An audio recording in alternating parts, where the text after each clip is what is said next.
Just because you haven't used your intuition in a while doesn't mean it's not there for you to use. And you do not have to consider yourself psychic. You don't have to consider yourself gifted. You don't have to consider yourself intuitive. First off, you're going through something. You are waking up to your true self, and your true self is super connected.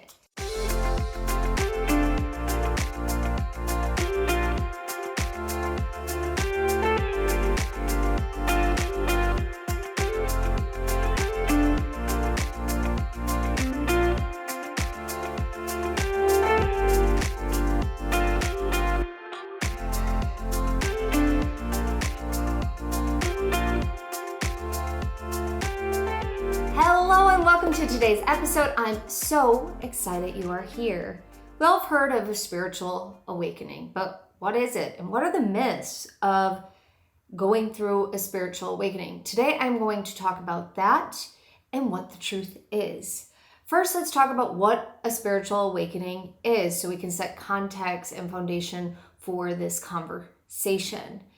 We all go through a spiritual awakening. That awakening is when we wake up. And what we're waking up to is our true self. We're moving beyond the ego perspective of the world that we created. And let me say that slightly different so you understand. The ego creates a perception of the world. This creates your reality. The ego is here to keep you safe. And when you navigate your life, the ego is here to keep you safe and make sure you stay alive in the human experience. And with that being part of its job, the perception on what it perceives can be skewed. And it doesn't mean it's wrong. It just means it's skewed. It's a perception that you perceived at that particular moment in time. And when we go through a spiritual awakening, the ego starts to loosen its grip on that perception, and you become more self-aware. You become more intuitive. You become more conscious of the spiritual realm and its magic to assist you in manifesting the reality you truly want. We are not deeming the ego bad here. I want to make that really, really clear, because the ego is here to go, hey, be careful, there's a cliff over there. Or, hey, that person's probably not a good person to be in a relationship with, because it knows part of why you're meant to be navigating part of this system. And it can usually detect lower vibrational frequencies when they're not meant or a part of your soul's journey. So we're not going to dive deeply into the ego today. We're going to dive more into the myths around spiritual awakening. Myth number one is awakening happens overnight. Man, I wish this was true. Like, I really do, because life would be so much easier, but it would also be very boring because we're not learning anything. If it did happen overnight, if all of a sudden you were 100% self-realized, I don't even think most people would know what to do with that information. However, it's a slow process. And it's because our psyche has to unwind some of the perceptions. And the ego also has to participate in this journey as well in other aspects of your being. It doesn't happen overnight. It's a lifetime achievement that you awaken to something new. That perception was old, it's outdated. Here's the new perception. Here's what I realize about myself. Here is my connection to the spiritual world. And it's such a beautiful process, and it does not have to happen overnight, and it will not happen overnight. And that is the beautiful thing, because if it did happen overnight, you would be mourning a million deaths and more, because there are so many deaths that we have to go through during the spiritual awakening process, and we go through many more than just one. which leads me to myth number 2, that you only have one spiritual awakening. This is so false. I'm laughing because when you start to awaken, you are going to awaken and awaken and awaken and awaken. And you can have more than one dark night of the soul. And those dark nights of the soul are when you start to up level. When you go, this is the reality I'm in. This is no longer working for me. My consciousness wants to rise. It wants to self-realize. It wants to learn new truths. I'm going to go through another awakening. And it's not as simple as I'm saying it. It is this onion layer where just these layers starts to be peeled away from your consciousness. And then all of a sudden you're in an awakening.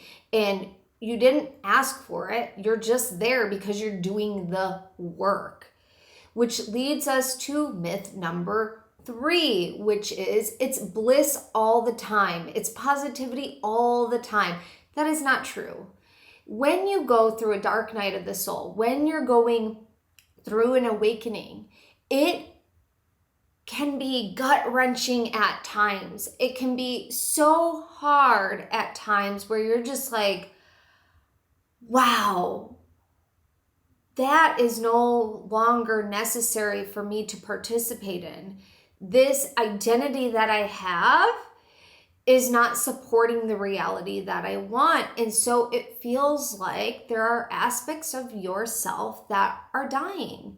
And it is perfectly normal to not be positive the entire process. This blissful feeling is obtainable during certain parts of your awakening, especially at the end of that metamorphosis. But it's not 100% of the time while you're going through the awakening. And it's because it's messy, it's dark. You're looking at old identities, old truths, old misconceptions, old perceptions that are no longer serving you. And what you're seeking is the truth. And sometimes the truth hurts. Sometimes the truth means you have to admit that that other thing that you believed in or were participating in is no longer in alignment. And that can feel really sad. That can be a big pill to swallow at times. But the beautiful thing is the reward at the other end of the awakening journey that you are on.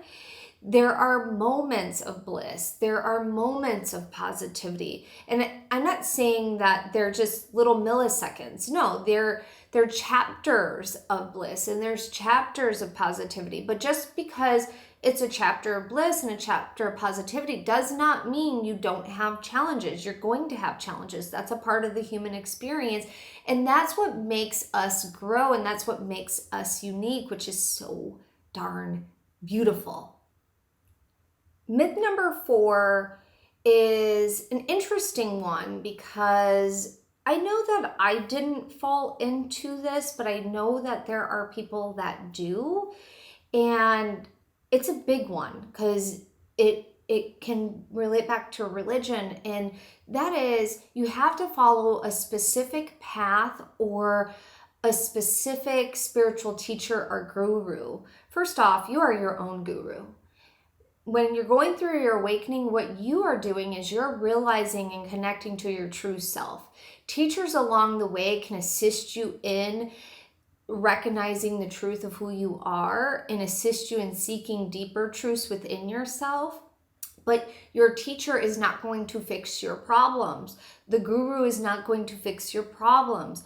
And if you're interested in many different modalities, many different spiritual teachings, take the ones that resonate and leave behind the parts that don't. I know for me, I did not grow up in a religious household, and so I didn't have that particular upbringing, but I did, as an adult, decide to go to church. And I went to a non-denominational Christian church, and I absolutely loved it because it was something that my soul was seeking connection to when I was a kid, and I got to itch that was so important. But I also was very interested in many other different philosophies and different spiritual teachings. And so for me, I wanted to dabble and look and research and study all sorts of different spiritual teachings that assisted me in understanding my truth, because my truth is what's the most important to me. Your truth is what's the most important to you. And we can have different truths and they can both still be true. That's the cool thing about it. And there's so many different teachings. There's so many different philosophies. There's so many different spiritual scriptures and manuscripts that we can research and investigate and dive deep into and figure out what works for you. I know for me, like, I love yoga. Now, yoga is not a religion, but there are spiritual practices and spiritual philosophy in there. I also love different traditions and different spiritual teachings in Hinduism. And I think it's really beautiful. So I gravitate and I gravitate towards the ones that resonate. And do I gravitate towards all of it? Absolutely not. I pick and choose the things that resonate with my soul, and my soul just lights up. And the things that don't, I leave it behind. I let it go. I practice non-judgment because it is not my place to judge when someone is really into other philosophies or not. What my job is to judge if this feels good to me and if it serves my highest good to research, to study, to practice that particular practice. And so you don't have to follow very specific religions or very specific philosophies. You can pick and choose what works for you and what does not. The fifth myth is it's only for the spiritually gifted. That you go through this awakening only if you're spiritually gifted. That is so far from the truth. First off, we all have spiritual gifts. Some are super tapped in and some are not, but they're waiting there. Like, you know that gut feeling you get when you're like, I have just a bad feeling about that. That's your spiritual gifts talking to you. That's your intuition. There is nothing wrong with using your intuition. Also, just because you haven't used your intuition in a while doesn't mean it's not there for you to use. And you do not have to consider yourself psychic. You don't have to consider yourself gifted. You don't have to consider yourself intuitive. First off, you're going through something. You are waking up to your true self, and your true self is super connected.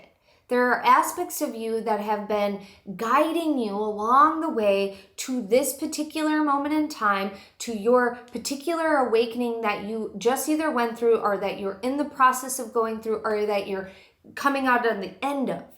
And these aspects of you are cheering you on and going, you can do this. Let me show you the way. Your higher self is shouting from the rooftop to recognize what your truth is. And it is magnificently messy and beautiful, and you have free will and you get to decide what that looks like and how it is, but you do not have to continue to tell yourself that you're not gifted or you're not intuitive or that you're not tapped in or you're wishing or whatever it is that's coming up for you. Everyone is spiritually gifted in some way, shape, or form. We are all tapped into this cosmic universe that wants to support us, that wants to guide us, that wants to assist us in recognizing that we are whole and that we are magnificently connected and that we are not separate from the universe, God, creator, creation, whatever sacred title you give that magnificent frequency. It is so darn beautiful. When you are awakening, it is going to bring up things for you that are going to require extra special love and attention for you to process, to work through. And it's not a one and done situation. You are going to constantly learn new things about yourself. You are going to learn how to die many times.